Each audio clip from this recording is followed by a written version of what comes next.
मित्रों नमस्कार, आप हैं बसंत गुरु जी के साथ। आइए चलते हैं, आज जीवन की एक महत्वपूर्ण चीज़ों पर चर्चा करेंगे। वह क्या है? सफलता मिलने में जितना धन का रोल है, जितना मेरा मन का रोल है, जितना मेरी प्रतिभा का रोल है, जितनी मेरी परिवार का वातावरण का मूल्य है, जितनी अन्य चीज़ों का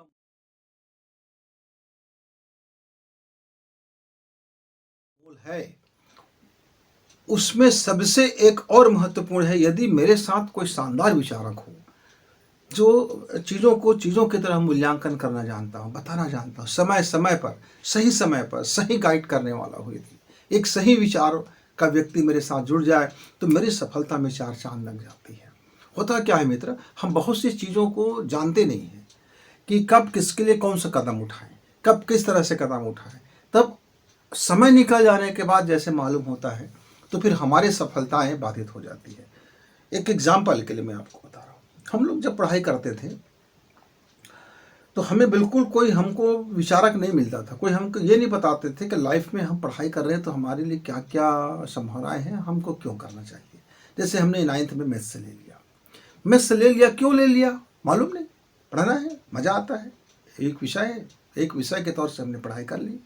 लेकिन यदि वही एक विचारक का साथ मिल जाता और मुझे ये समझा देता कि इस मैथ्स में आपका जो रुझान है तो इससे आप ये करियर बना सकते हो, या शासकीय नौकरियां ये इस टाइप का होता है, या प्राइवेट की कंपनियों में इसका इस तरह से जॉब होता है, या आप अपने लिए कुछ अच्छे से पुस्तक लिख सकते हो, एक अच्छा आप राइटर बन सकते हो, वगैरह वगैरह। जो मेरे अंदर क्वालिटी है, खूबी है, उसको यदि वो पहचान लेता, पहचान करके उसके बारे में मुझे एक सही सलाह दे देता तो मेरी दिशाएं बिल्कुल चेंज होता, मैं बिल्कुल अलग आदमी होता। लेकिन अब मैं जाकर के 11वीं क्लास में विषय चेंज कर लिया। हम लोग उस समय मैट्रिक था, 10 दंतों पद्धति नहीं था।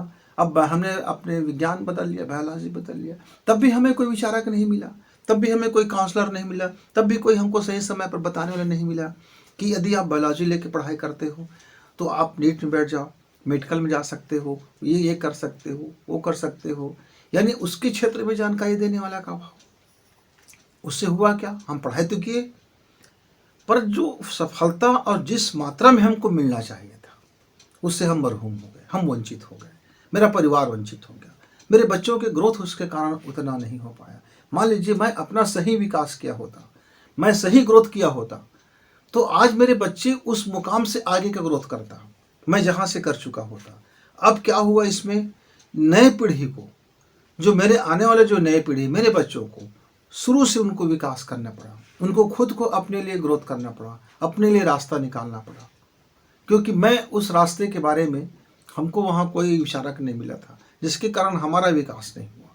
तो मित्रों, एक पीढ़ी को पूरा प्रभावित करता है यदि आपके पास कोई सच्चा विचारक नहीं है, सही समय पर आपको जानकारी नहीं मिला कि कब आपको क्या पढ़ाई करनी है, कैसे पढ़ाई करनी है, उसका क्या मतलब है, करियर बनाना है तो किस दिशा में बनाना है आपको, आपका रुझान क्या है, आपकी प्रतिभा क्या है, आपके पास धन कितना है, आपके पास माइंड पावर कितना है, ये सारी चीज़ को कोई बताने वाला नहीं रहता ना, तो हम ऐसे ही चलते रहते हैं। ऐसे ही हनुमान जी का कहानी आपको पता होगा, हनुमान जी को मालूम नहीं था कि समुद्र लांघ सकता है, तो जामवंत ने बताया कि तुम समुद्र लांघ सकते हो।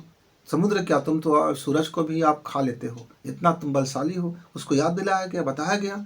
तो वही हनुमान जो अभी रो रहा था समुद्र किनारे बैठा हुआ कि कैसे जाया जाएगा समुद्र पार, उसको स्मरण कराई गई, बताई गई, वो समुद्र लांघ गया, जा कर के लंका को आग लगा करके आ गया वापस।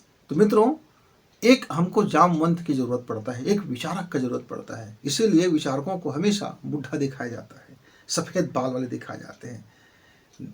तो क्यों दिखाया जाता है, क्योंकि जिसके पास बुद्धि बल पर्याप्त होता है और अनुभव बल, बुद्धि बल और अनुभव बल दोनों, बुद्धि और अनुभव यानी उधार का ज्ञान नहीं होता। उधार की ज्ञान सिर्फ वो अध्ययन के लिए रहता है, लेकिन उसको अपने अनुभव से वो समझ चुका होता है। तो जो अनुभव का जो सार मिलता है फिर वो जब बता देते हैं हमको समय पर, तो हमारा विकास कई गुना हो जाता है मित्रों। इसलिए सही टाइम पर अपने विचारक का साथ लीजिए, अपने विचारक से बात कीजिए, एक विचारक जरूर रखिए।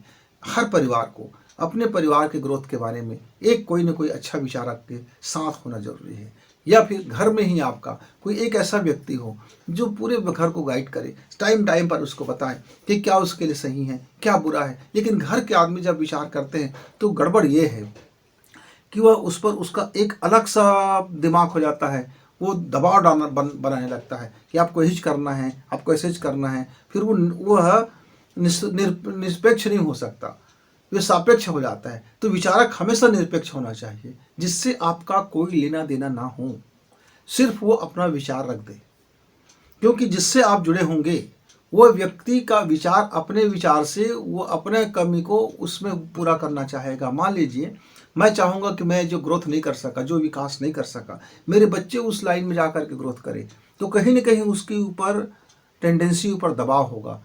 लेकिन यदि कोई निरपेक्ष कोई सलाहकार होगा तो वो मेरे बच्चों की प्रतिभा को देख कर को उनको सलाह दे देंगे, बता देंगे तुम्हारे बच्चे इसके काबिल है, अभी इस उम्र में ये कर सकता है, ये उनके पास संभावनाएं हैं, तो फिर वो उस दिशा में ग्रोथ करेगा मित्रों।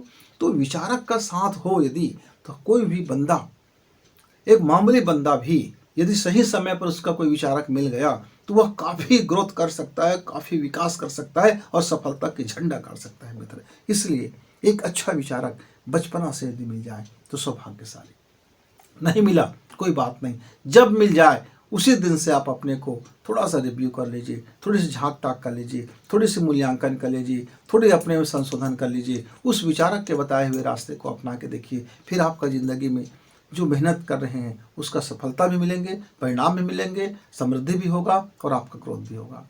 तो विचारक का बड़ा महत्व है मित्र।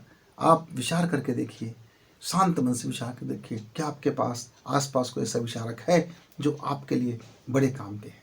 यदि है तो दोस्ती कीजिए, अनुनय कीजिए, विनय कीजिए, समय लीजिए, बातचीत कीजिए, थोड़ी उनके साथ घालमेल कीजिए, सब्सक्राइब करो, शेयर करो, थोड़ी उनके साथ बैठा करो, थोड़ी उनके साथ बात कर लिया करो, थोड़ी उनके साथ गपशप कर लिया करो और अपनी बातें बता दिया करो, अपनी बातें बता दिया करो।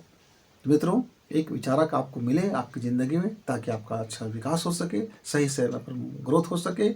इसी मंगल कामना के साथ गुरु जी को विदा। नमस्कार, धन्यवाद।